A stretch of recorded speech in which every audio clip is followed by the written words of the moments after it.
I decided to play with an axe-only knight. And I didn't do it alone, I played with you guys, yes, you here from the commentary section on YouTube. A while ago I published a video on how much fun there is when we focus on the RPG aspect of MMORPGs. So many of you guys commented that you have played in this style already, or that you'd like to do so. So I created a Discord server and many of you guys joined. We had to pick a server to play. It would have to be an international one, right? Since we are all over the globe. Now the problem with Iro, the international server, right, is that there is IP block. And even if at times it's not blocking some IP, they might simply put the IP block at any time. So it's a bit unreliable. I don't mind playing on Iro, but I can see how that can be a problem if people don't want to pay for VPN. I pay for VPN, but some people don't want to pay. And I'm okay with that. The private servers I knew, they closed down when Gravity did that brief but very effective witch hunt like Nova Raw. So we did a poll. People gave some suggestions and we voted. And Talon won. I didn't suggest Talon Tales, nor did I vote for Talon Tales, but most people voted for it. So there we go. When I played with Flamma, the RPG element was rather light. I mean, mostly it was just a background. But in this experience in Talon Tales, playing with you guys, we were more committed to the roleplay. I came up with a pack of rules less strict than when I played with Flamma. Everyone must create a background for the characters. This was the most important rule. And people were highly encouraged to think of gimmicks for their characters. Don't use gear you already have, especially not very strong ones, unless there is a narrative justification for it.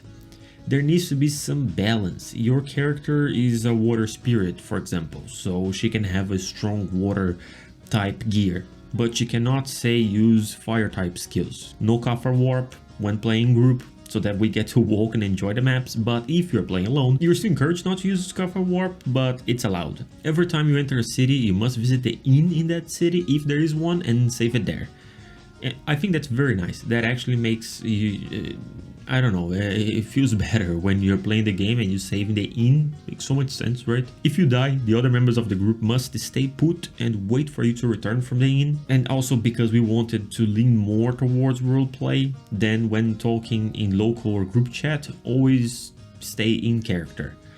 But in guild chat, you don't need to be in character. No trading outside the group. Usually that commerce rule doesn't last too long, right? The same with storage. And rule number 0, have fun. Change a rule if it's no longer fun.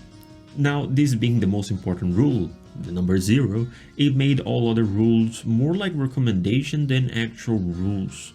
I mean, more like people stick by if they want to, but that's okay, right? That's the whole point. There are some intricacies about the Talon Tales server, but I won't talk about them in this video. This video is not a review of Talon Tales, and I might do it in the future if you guys want. The important information here is that Talon is pre-renew. Talon was just a means to an end, the end being to play together in this different style.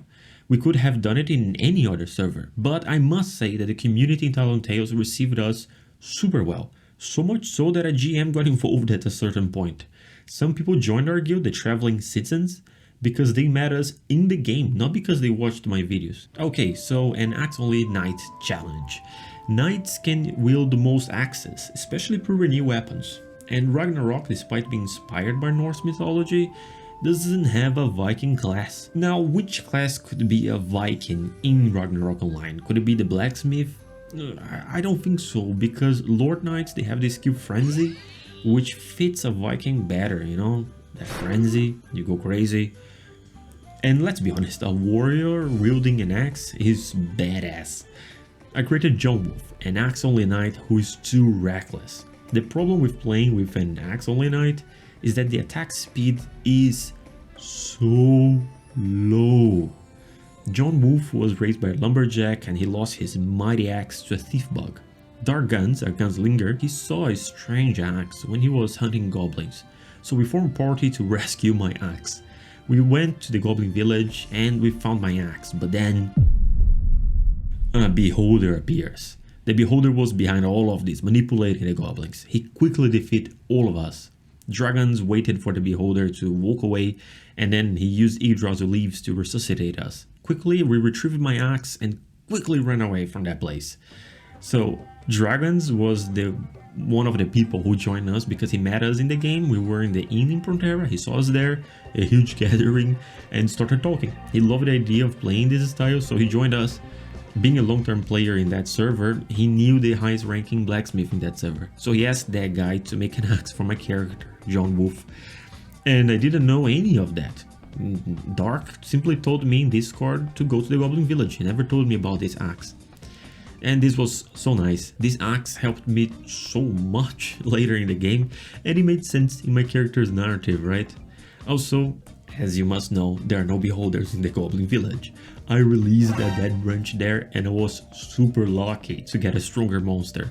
I hadn't told anyone I was going to do this, but I think it added some drama to the adventure, and that was quite nice. Before becoming a knight, it wasn't easy to level up with John Wolf. But after getting Bowling Bash and with grape juices, it became much easier.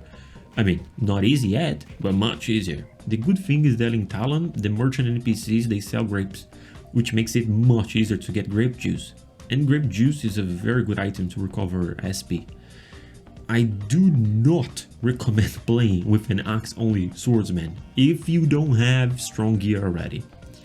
And the worst part is that the skill that I want is Frenzy, which I can only get by reaching job level 50 as a Lord Knight. And this is pretty new, so it would take me a while to get it. But I was very lucky not to play alone, right? This helped me immensely. There were so many other interesting characters in our guild. Monogobi, the tall man who thinks he's a dwarf and only wields what he can forge. Chloe, a half-elf wizard from a noble descent. Her gimmick was that she's afraid of fire. And there were so many other great characters like Gloria Sinful, a full support priest who actually only helps people because she wants to gather all of the hats in the game.